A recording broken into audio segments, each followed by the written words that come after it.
Shalom Bapak Ibu Saudara, puji nama Tuhan. Kita bersyukur di pagi hari ini boleh menyatukan hati kita. Kita mau bersama-sama memuliakan nama Tuhan, menyembah Tuhan, membesarkan nama Tuhan. Terlebih dahulu kita akan sama-sama berdoa.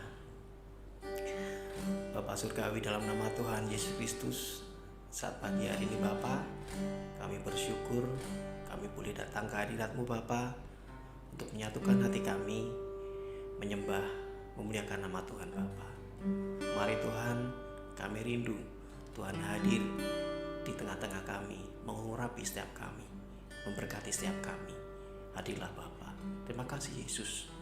Hanya dalam nama Tuhan Yesus Kristus kami berdoa dan mengucap syukur.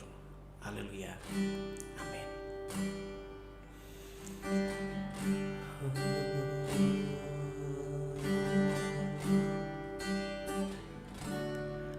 Beri kemuliaan dan hormat, ku angkat suara pujian, ku agungkan nama-Mu. Ku beri kemuliaan dan hormat, ku angkat suara pujian, ku agungkan nama-Mu, sebab Kau besar, perbuatan-Mu ajaib, tiada seperti Engkau, tiada seperti Engkau, sebab Kau besar, perbuatan-Mu ajaib, tiada seperti Engkau, tiada seperti Engkau. Kita pujikan dari awal. Ku beri kemuliaan, ku beri kemuliaan dan hormat, ku angkat suara pujian, ku agungkan nama-Mu. Ku beri kemuliaan dan hormat,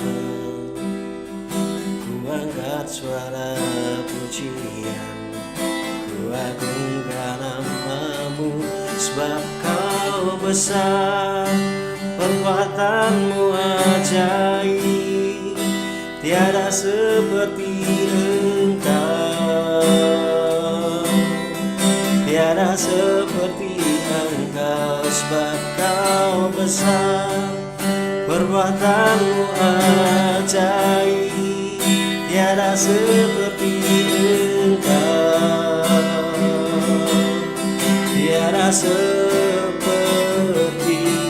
Engkau.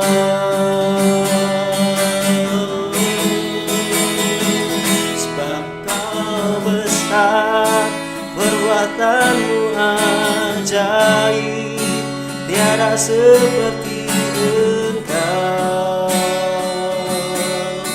tiada seperti Engkau, sebab Kau besar, perbuatan-Mu ajaib, tiada seperti Engkau,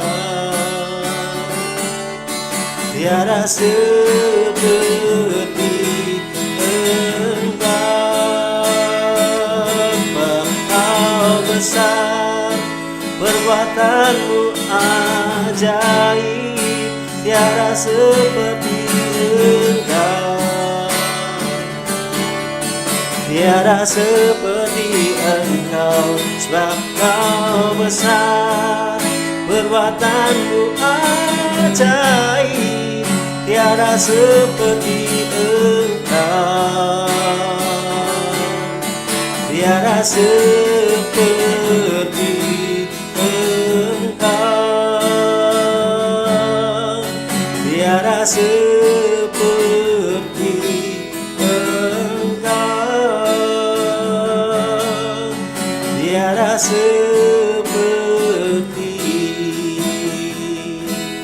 Engkau. sebab kau besar, sebab kau besar. Tiada yang seperti kau Yesus. Haleluya. Kami mau sembahmu, kami mau sembahmu. Syukur, syukur Tuhan. Haleluya,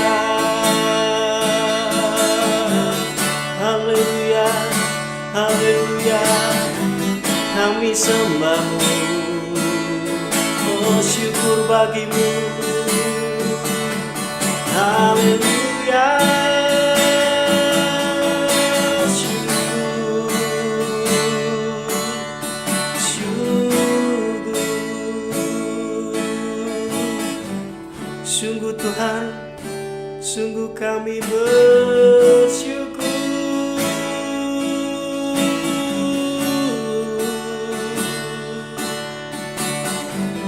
Haleluya, haleluya. Kami bersyukur Tuhan saat pagi hari ini kami boleh membesarkan nama-Mu, memuji nama-Mu Bapa. Tiba saatnya Tuhan, kami akan mendengarkan firman-Mu. Mari Tuhan, buka setiap hati kami Bapa, supaya kami boleh mendengarkan firman-Mu dengan penuh sukacita Bapa. Terima kasih Yesus. Tuhan kiranya urapi, berkati, sertai hamba-Mu yang akan menyampaikan firman Tuhan. Hanya di dalam nama Tuhan Yesus Kristus kami berdoa dan mengucap syukur. Haleluya. Amin. Shalom, selamat pagi Bapak Ibu Saudara. Senang sekali di pagi hari ini kita dapat berjumpa kembali di program Selamat Pagi Bapak. Biarlah kita semakin hari semakin bertumbuh di dalam iman percaya kita kepada Kristus Yesus. Dan masih dengan tema yang sama di bulan ini, Kristus adalah kekuatan, di mana hanya Kristuslah yang menjadi kekuatan kita untuk menghadapi setiap perkara, setiap pergumulan, setiap permasalahan kehidupan kita. Dengan ayat tema di bulan ini, kita akan sama-sama mengingat kembali di mana di dalam Filipi 4 ayat yang ke-13 berbunyi seperti ini. Segala perkara dapat kutanggung di dalam Dia yang memberi kekuatan kepadaku. Berbicara tentang segala perkara. Segala perkara di sini diartikan bahwa semua permasalahan kehidupan kita, semua tantangan, semua pergumulan yang harus kita hadapi atau kita alami, itu kita dapat menanggungnya di dalam Kristus Yesus. Sedangkan kalau kita berbicara tentang permasalahan atau masalah, itu berasal dari beberapa sumber yang membuat kita harus menghadapi permasalahan. Yang pertama berasal atau bersumber dari Allah. Kita bisa belajar dari kisah Ayub. Ayub mengalami permasalahan. Allah menguji iman Ayub, di mana Ayub harus menghadapi situasi yang tidak baik, di mana dia harus kehilangan istrinya, dia harus kehilangan anak-anaknya, dan juga dia harus kehilangan harta kekayaannya beserta dengan binatang peliharaannya. Tetapi kita bisa mengingat, kita bisa melihat bahwa Ayub berhasil atau lulus ujian imannya, sehingga dia tetap kuat di dalam Tuhan, karena hanya Tuhanlah yang memampukan Ayub untuk dapat menyelesaikan setiap ujian dan permasalahan yang ada. Kemudian kalau berbicara tentang permasalahan, ada yang berasal dari kesalahan kita atau Permasalahan itu timbul karena adanya godaan si jahat, iman kita yang kurang kuat. Sehingga kita bisa melihat contoh dari kisah manusia pertama, Adam dan Hawa, di mana kedua manusia pertama ini jatuh ke dalam permasalahan atas kesalahannya sendiri, atas godaan si jahat, ingin menjadi atau menyamai Tuhan. Nah, masalah itu timbul sehingga kedua orang ini atau si Adam harus mengalami permasalahan mencari pekerjaan untuk menghidupi kehidupannya. Kemudian Hawa harus mengalami permasalahan di dalam mengandung, melahirkan, harus merasakan sakit. Nah, ini permasalahan muncul karena kesalahan kita atau kesalahan manusia sendiri. Nah, kita akan bahas lebih dalam lagi, tapi terlebih dahulu kita akan baca di dalam Efesus 6 ayat yang ke-10. Efesus 6 ayat yang ke-10. Akhirnya hendaklah kamu kuat di dalam Tuhan, di dalam kekuatan kuasa-Nya. Nah, sebelum kita bahas ayat ini, ada sebuah kisah di mana suatu ketika ada seorang muda yang bekerja atau mendapatkan panggilan kerja di luar kota, sehingga dia harus meninggalkan kota asalnya, dia harus meninggalkan rumahnya, dia harus meninggalkan orang tuanya untuk pergi ke luar kota dan bekerja di luar kota. Nah, ketika si pemuda ini mau berangkat untuk keluar kota, orang tuanya berpesan kepada si pemuda ini, hati-hati ya nak, jaga dirimu baik-baik, jangan sampai kamu jatuh dalam godaan iblis. Kamu harus kuat di dalam iman, supaya hidupmu menjadi garam dan terang dunia. Nah, ini adalah pesan dari orang tuanya kepada pemuda ini untuk tetap kuat dalam menghadapi godaan si jahat di luar kota nanti. Nah, senada dengan nasihat ini, Rasul Paulus juga memberikan nasihat di Efesus atau di dalam Efesus 6 ayat 10 sampai yang ke-20, agar setiap manusia menang melawan godaan iblis. Paulus menggambarkan bahwa hidup orang percaya di dunia ini seperti perang melawan kuasa kegelapan atau melawan kuasa si jahat. Paulus menginginkan kita untuk tetap kuat, bahkan menang untuk melawan godaan-godaan si jahat. Nah, hari-hari ini mungkin kita diberhadapkan dengan permasalahan. Permasalahan itu berasal dari kesalahan kita atau kesalahan orang lain atau godaan si jahat. Nah, kita harus ingat bahwa di dalam Efesus 6 ayat yang 10 ini dikatakan bahwa akhirnya hendaklah kamu kuat di dalam Tuhan, di dalam kekuatan kuasa-Nya.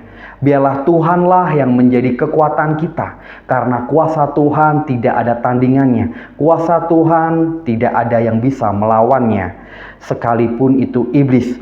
Dan di sini iblis tidak suka kita menjalin hubungan yang akrab dengan Allah kita, dengan Tuhan kita, sehingga iblis atau si jahat mencari cara untuk menjatuhkan kita, supaya kita lemah, supaya kita jatuh. Dan apa yang dilakukan oleh si jahat ada dua. Yang pertama adalah dengan memakai tipu muslihat. Ia membujuk manusia supaya kompromi dengan dosa. Kalau manusia sudah jatuh ke dalam dosa dan mudah terpengaruh, maka orang itu akan menjadi lemah. Dia tidak akan kuat di dalam menghadapi masalah yang dia hadapi. Seperti yang dialami oleh Adam dan Hawa di Taman Eden. Dia mengalami permasalahan dia mengalami godaan si jahat. Akhirnya dia jatuh, akhirnya dia terjerumus di dalam dosa. Sehingga permasalahan demi permasalahan harus mereka alami. Kemudian yang kedua, iblis memakai cara untuk menjatuhkan kita atau menjerumuskan kita dengan cara yaitu melalui tekanan. Iblis memang tidak maha kuasa, tetapi ia cukup mampu untuk menciptakan situasi untuk menyudutkan orang-orang percaya, membuat orang percaya menderita di dalam kehidupannya, sehingga akhirnya akan meninggalkan Tuhan dan perintahnya.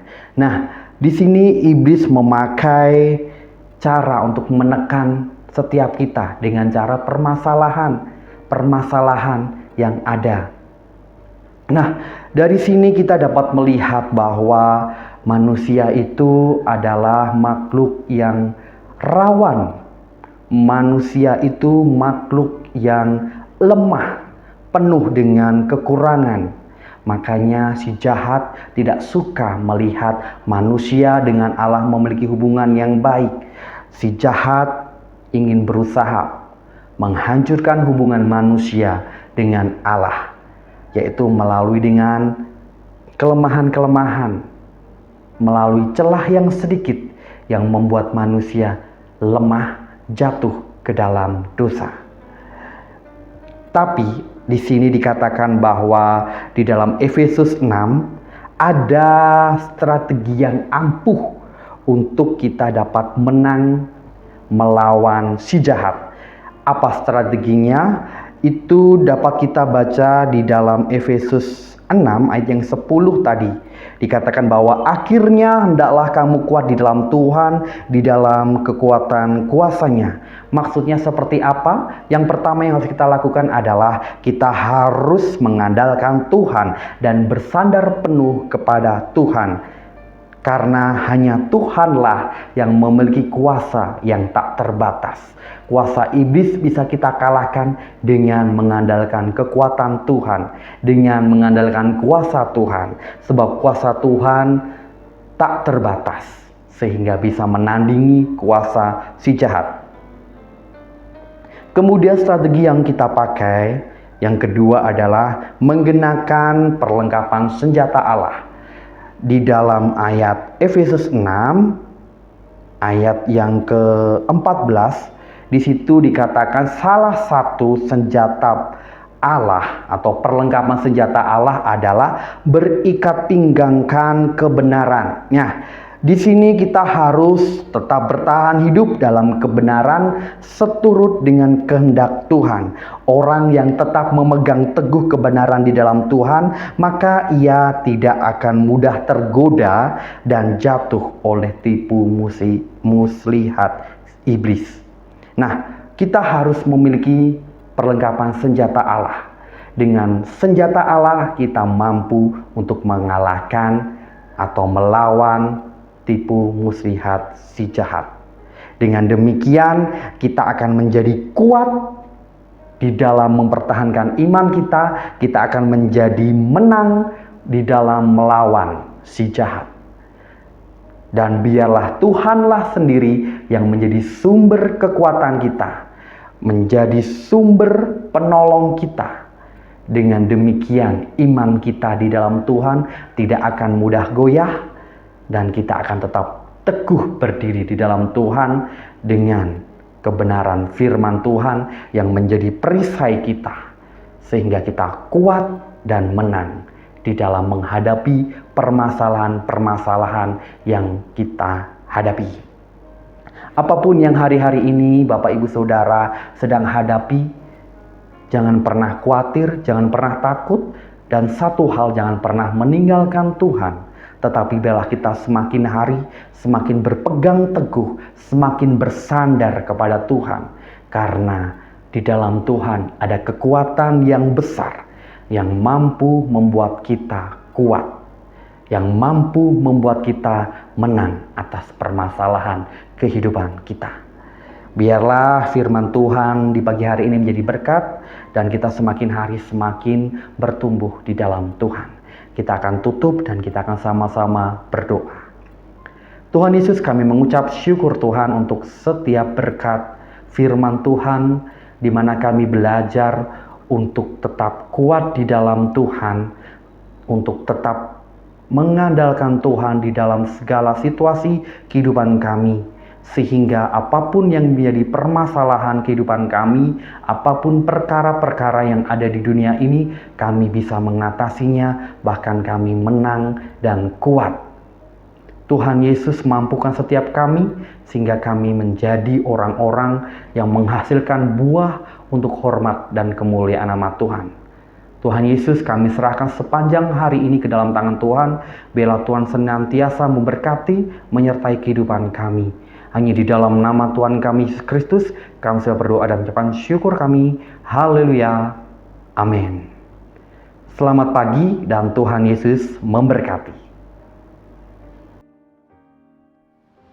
Kita akan bersama-sama menaikkan pokok-pokok doa sesuai dengan daftar yang tercantum di layar.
Bapa kami yang di sorga, dikuduskanlah namamu, datanglah kerajaanmu, jadilah kehendakmu di bumi seperti di sorga. Berikanlah kami pada hari ini makanan kami yang secukupnya, dan ampunilah kami akan kesalahan kami, seperti kami juga mengampuni orang yang bersalah kepada kami. Dan janganlah membawa kami ke dalam pencobaan, tetapi lepaskanlah kami daripada yang jahat. Karena Engkaulah yang empunya kerajaan dan kuasa dan kemuliaan sampai selama-lamanya. Amin.